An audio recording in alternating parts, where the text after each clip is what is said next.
This is after the flag. And before we came into this evening's Grand Prix of Qatar, we knew that the title fight was going to the final weekend in Valencia. And that's exactly, of course, how it's panned out. But boy, is the championship taking a big swing this evening towards Pecco Bagnaia, who finished second in tonight's Grand Prix of Qatar. A disastrous night for Jorge Martin, who finished down in 10th place. It's a 21-point gap now for Pecco Bagnaia going to Valencia next weekend. We will cover all of the World Championship situations and stories emerging from tonight's race in Qatar as we go through the show. But we have a brand new winner in MotoGP. For the very first time, Fabio Di Giannantonio is a MotoGP race winner. So much to cover off from that Grand Prix this evening. But first of all, good things happen to good people every now and again, and I can't help but feel happy for Digia. Oh, I think the whole paddock does, because he is a nice fella, isn't he? Full of personality, talk to everyone, and he's clearly got talent. You know, he's come through all the classes and got the opportunity to, which very few people do get the opportunity to ride in this class, even less to win, you know, and I agree. I think the whole media centre that talked to him would have been cheering for him, and a lot of the paddock, and I bet a lot of fans, because great to fight for an underdog. He has no ride. When I saw that mapping 8 thing, it obviously meant something different, you know, good bit of humour there by Frankie, I imagine, Carchidi. And there's no way you would give up the opportunity, especially unemployed. You know, Ducati haven't, you know, offered him a job, and he has the opportunity to win a MotoGP race. There's no way. He doesn't know if he's going to get that opportunity again. Ever in your whole life. You would regret it the rest of your life if you didn't take it. It just doesn't come along, you know. So you have to grab it with both hands, and he did. What a job. I really think, well, Frankie confirmed it. They had a brilliant plan, and Fabio, it's one thing to have a plan, but to put it all together, what a job. Huge congratulations. I'm full of emotion. So happy for what happened, what Fabio did, grabbed with both hands, and also so unhappy we didn't see the fight that I thought has been boiling up for the last weeks. Yeah, Fabio Giannantonio did all of that against the reigning world champion. And we'll come back to Fabio Giannantonio in a little bit, because, of course, we'll be hearing from him over the course of the show. But a big swing tonight in favour of Pecco Bagnaia. Jorge Martin finishing down in 10th place. And it was a night that didn't go well at any stage, but it started to go wrong right from the moment the lights went out. Yes, he spun up off the line, which has happened a lot this weekend. And he nailed it last night, not tonight. But he had the speed, because we knew, well, he confirmed last night he had the speed, and Pecco confirmed tonight he had the speed. And the thing is, because they were all managing, I wasn't that worried about his bad start. I thought, he's got the speed, he'll pick his way through. And then we saw people coming up and overtaking him, and him dropping further and further back, and clearly there was something wrong.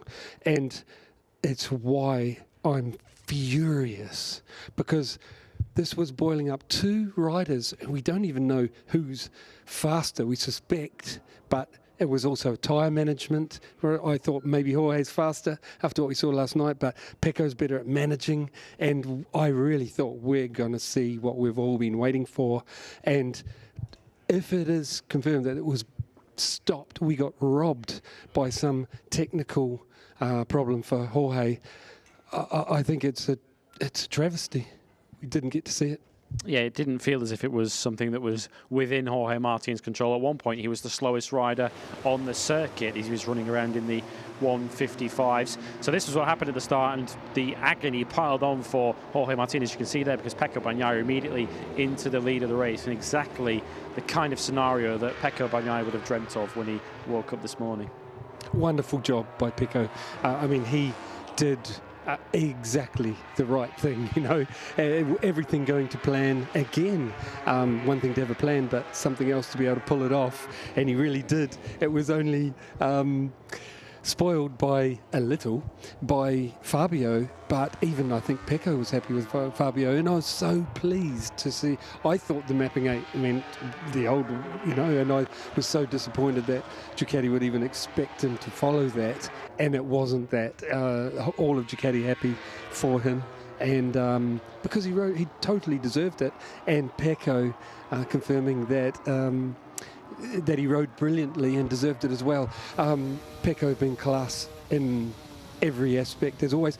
That there, I couldn't believe Pecco did it, I'll be honest, because as a rider, you knew that was going to happen. He had such a good slipstream, fired up there. You know that you're carrying 8 kilometers an hour faster than usual.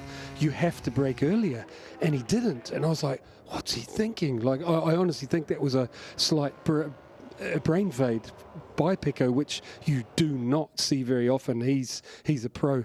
Yeah, we're not sure. Maybe Pecco Bagnaia will be able to tell us shortly when we hear from him whether he was aware where Jorge Martin was in the race. If you were in that position, if you were Pecco Bagnaia, would you want to be fully informed of where Jorge Martin is in the race, and would that have informed the way he would have engaged with Giannantonio? Yes, definitely.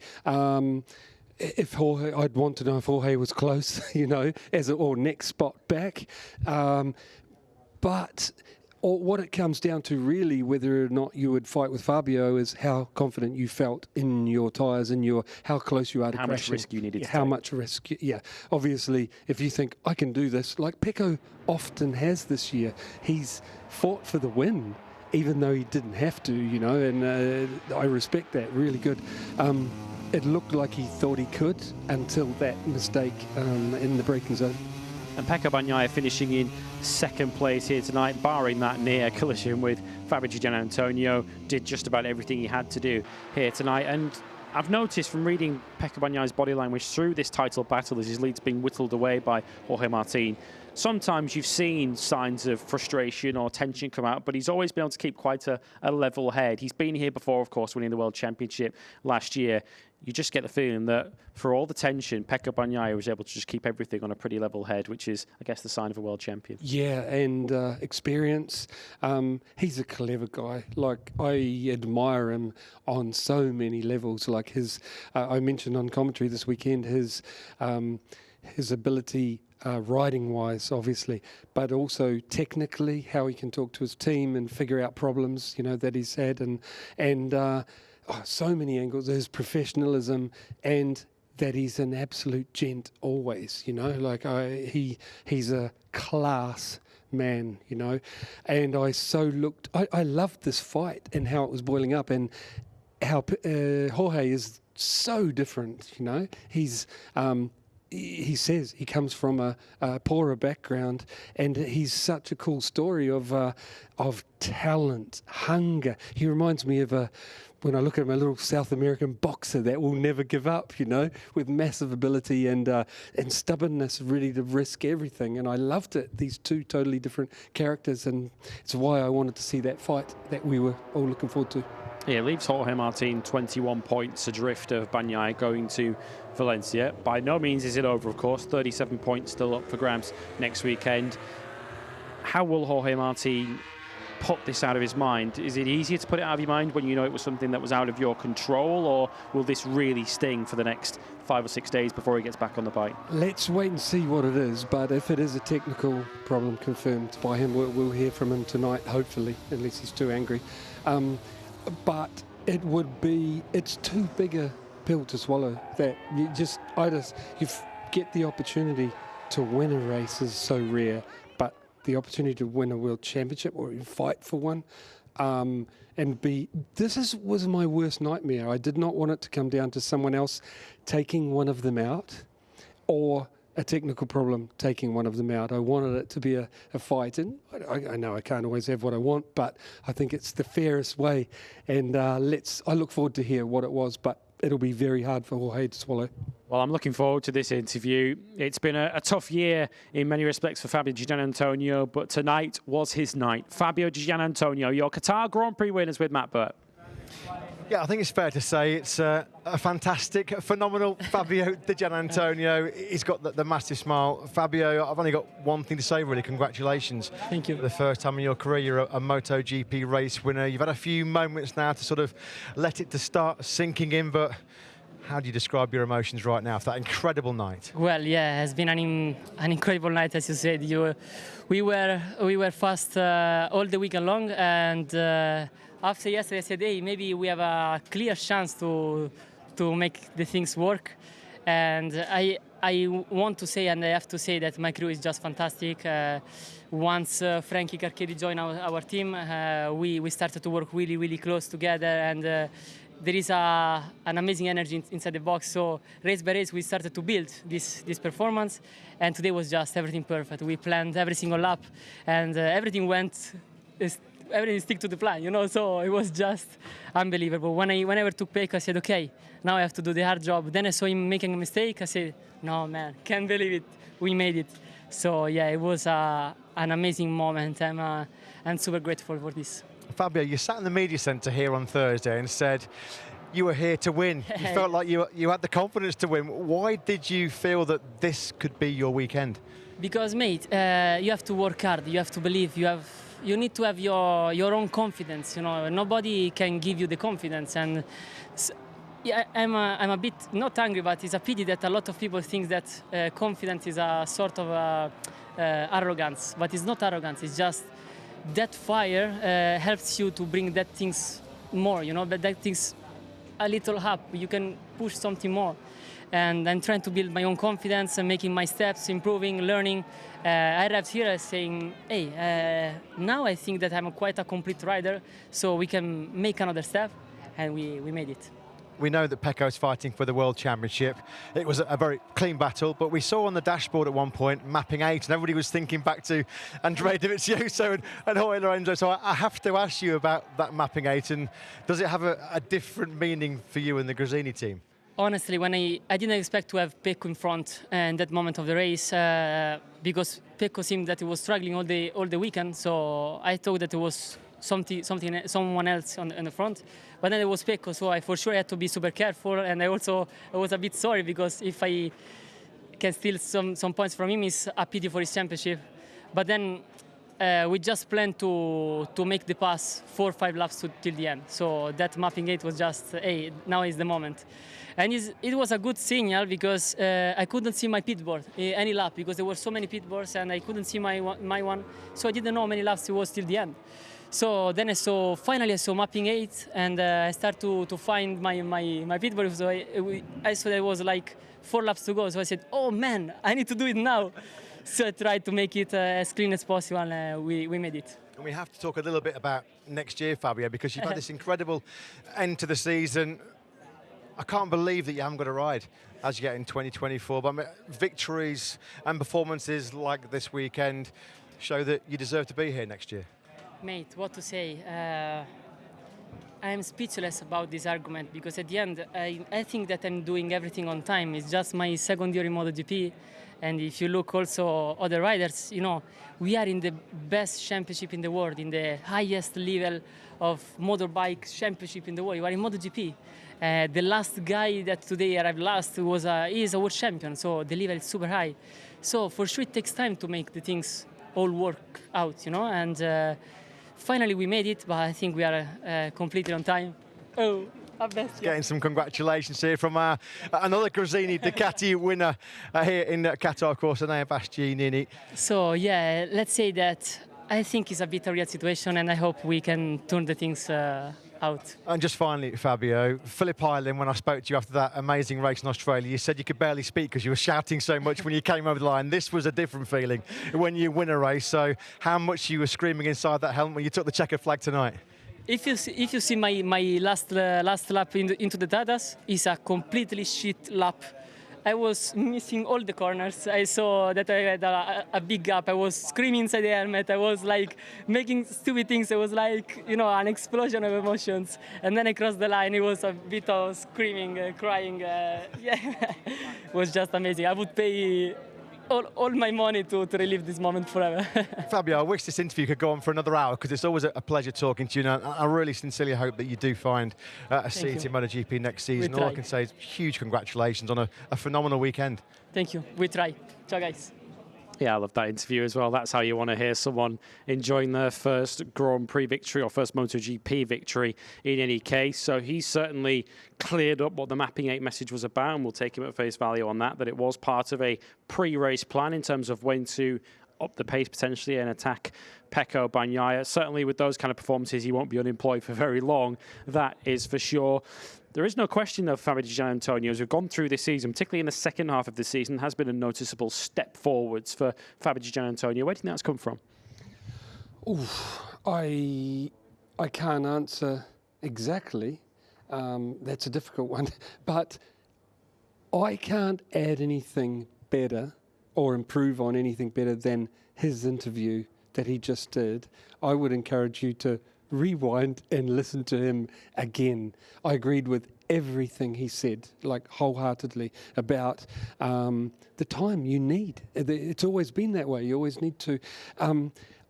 There's something about him being laid back early on, maybe, that made people doubt, like team managers doubt that he had it in him to do this, but he's just proven everyone that he does, and so please watch his interview again.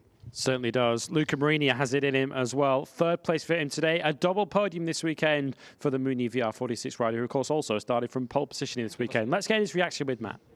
Yeah, one of the star performers under the night stars here in Qatar this weekend, Luca Marini. Luca, that looked like from the outside a very positive and strong weekend, an all-time lap record to take pole position last night. Sprint podium, your third in the last 4 sprints. And tonight, your first Grand Prix podium since Qatar. So all in all, a very strong weekend. Yeah, really solid weekend. I'm really satisfied about our job here. It's just a pity that my plan was ruined by Pecco at the first corner because he made an amazing start. With this new Ducati bike, they start like hell every time. So he and Martin are really strong. It's a pity because also with the soft front tire, the plan was try to open a gap with all the other riders and push a lot at the beginning of the race and stress a little bit the tires. While behind him, I said, okay, let's manage because it's impossible. It's very difficult to overtake Pecco because in the straight he go very fast and he brake very late every time. So I was managing a little bit, but then I had the alarm of the over temperature of the front tire and start to move a lot the front tire, so start to have some problems. And then Fabio and Alex overtook me, and then I lose a lot of time with Alex and Brad during the race, and the opportunities of the victory just went away. I said, okay, let's manage well the tires, arrive at the end because we can make the podium. So a good performance. I'm really satisfied about my riding. My tire management was perfect today. Solid weekend. You just told us off camera, Luca, just still missing that victory. So close last night, so close again tonight. What do you feel was perhaps just that little bit that you didn't have over the 2 nights? This is a very difficult question because if I had the answer, sure I would win already. But anyway, I think that with new tires I perform very well. While during the race, every time I'm not so strong. I'm not the guy with the strongest pace. Maybe just in India, but here Fabio showed us a very good potential during all the weekend. So I knew that the battle with him could be hard. I didn't expect Pecco at the beginning of the race, sincerely, but I knew that every time Pecco in the Sunday race makes a step. So just I think that today, with maybe a good start and try to go away at the beginning, I had more opportunity, more possibility. But it was not so clear to win here. It was difficult, so I'm really glad about this podium. You don't need reminding, but did tonight show everybody how strong Pecco is, because he was under pressure, 7 points clear in the championship. It was a difficult sprint for him last night, but as you said, as he so often does on Sundays, he delivers.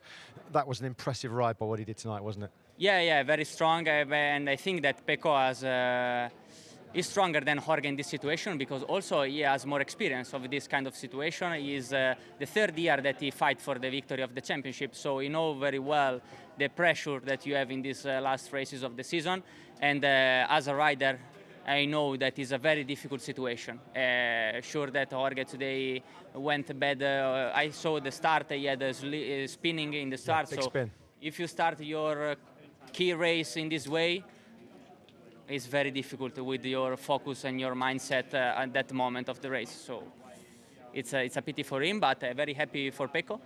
Let's see in Valencia, the last show. Let's see in Valencia, the last show. Is it the last ride for Ducati? Are we going to get some news on your 2024 plans next weekend, Luca? Sure that we'll have some news because it's just 1 week to the end of the season, so sure.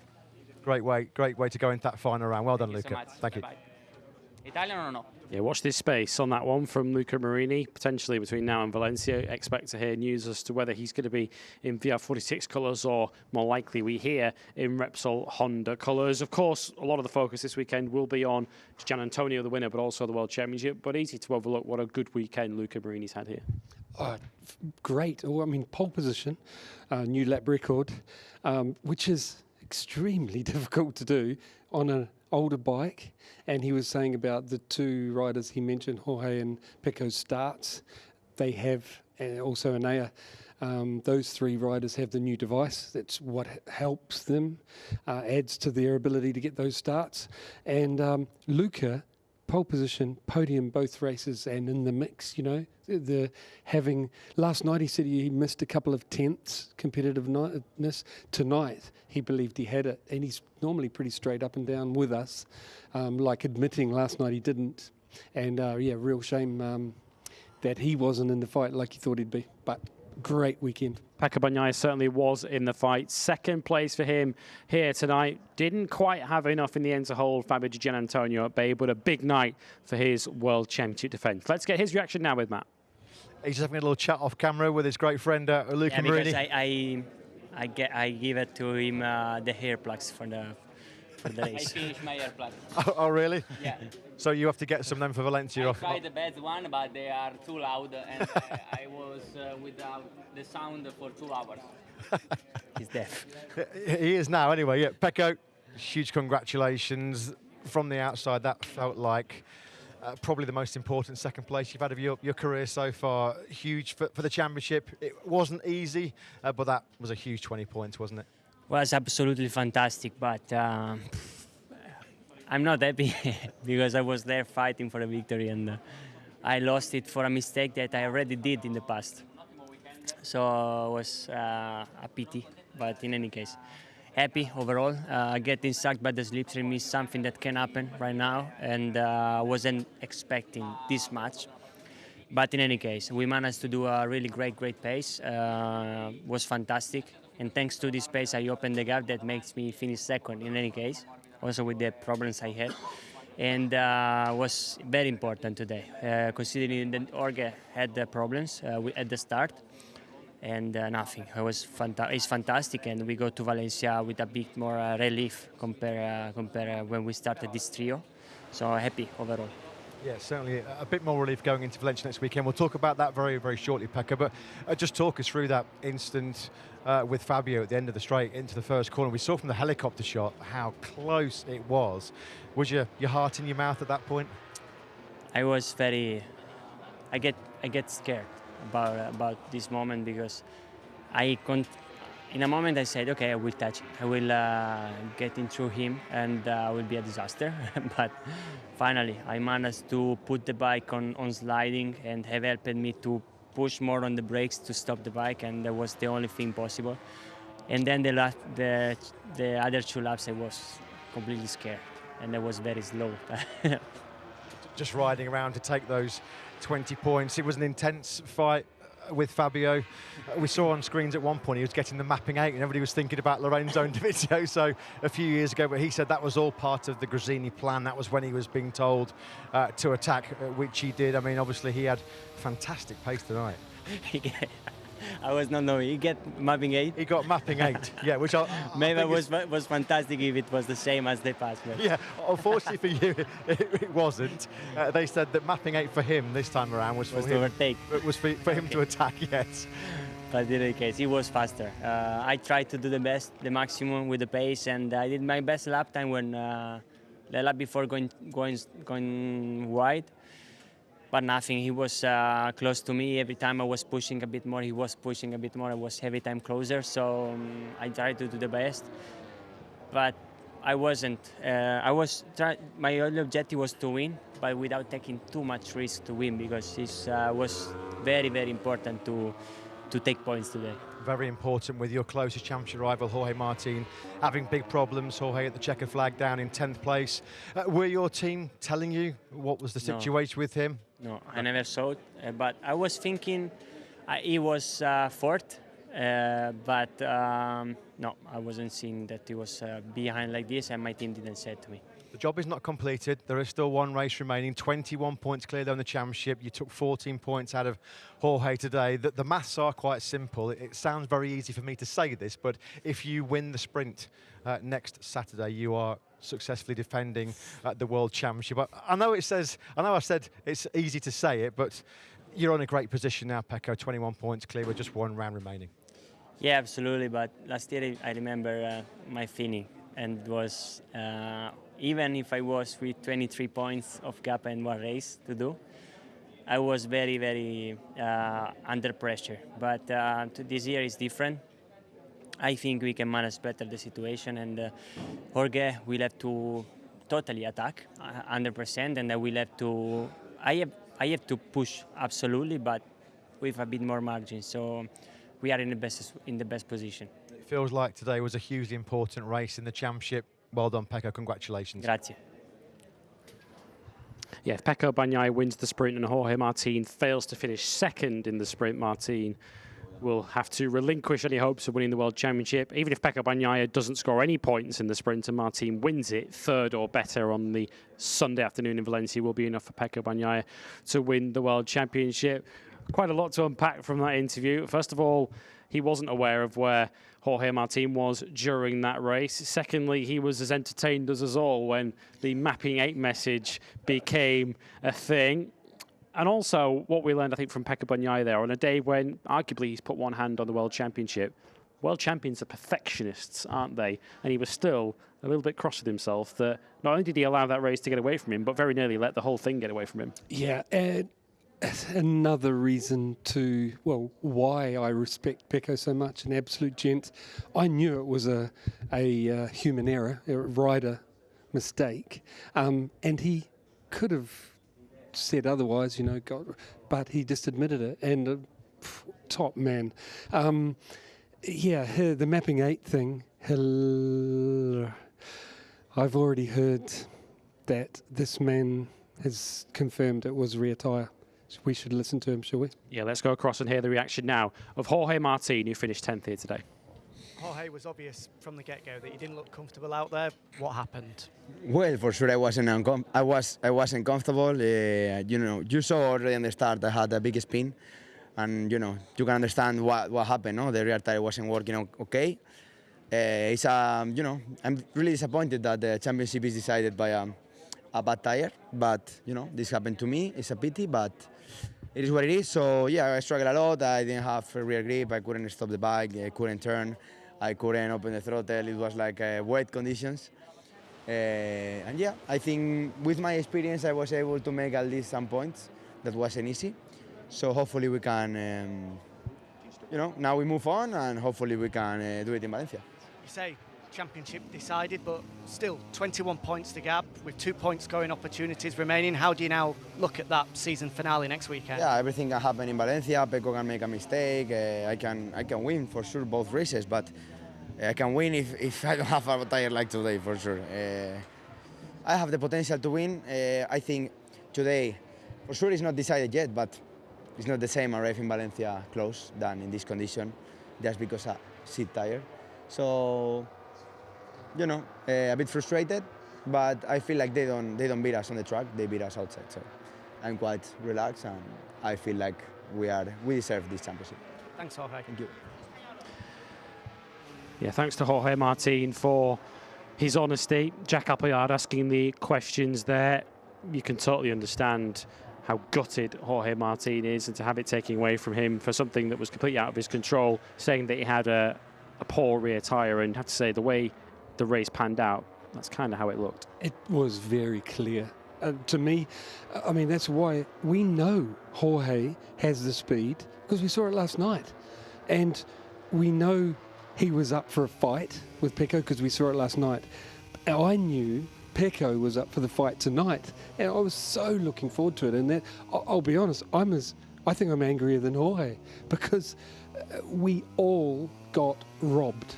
That's how I see it. And it was boiling up. I knew it was going to happen. It was perfect. The two riders, we didn't know who were going to win tonight, but we knew after Jorge was rough with Pecco last night, Pecco was planning to be rough with Jorge tonight. And I was so looking forward to it. So, like I said, travesty, super disappointed. We've all been working for this, towards this fight at the end of the year, and it slipped out without happening. Anyway, with the last moments, we should go to some other positive things, which were... Certainly will. Jorge Martin then 10th today, just outside the podium. First of all, Maverick Vinales, who finished in 4th today, and Brad Binder coming home in 5th position. Of course, a weekend that was dominated, both in qualifying, the sprint and the race, by Ducatis. Maverick Vinales and Brad Binder upholding Aprilia and KTM honours here. Yeah, both great rides. Really impressed. I had the feeling that Maverick was going to be there. I thought Fabio would come further through, Fabio Quartararo. I had a feeling those two were going to do well tonight. But watching Brad Binder last night, he struggled, and I didn't think he was going to be there, and he was. He did a fantastic job. But they're two wonderful riders that squeeze so much out of their bike when things are right. And Brad does it even when they're wrong. But super happy to see.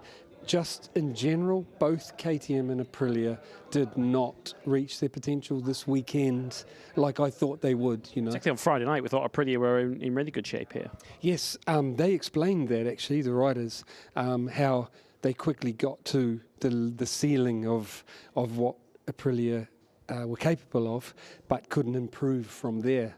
And they did it Friday, so they looked really good. But they're saying then on Saturday, the information between the 8 Ducatis, they figure out how to make another step, so they're a second faster, which the opposition couldn't do.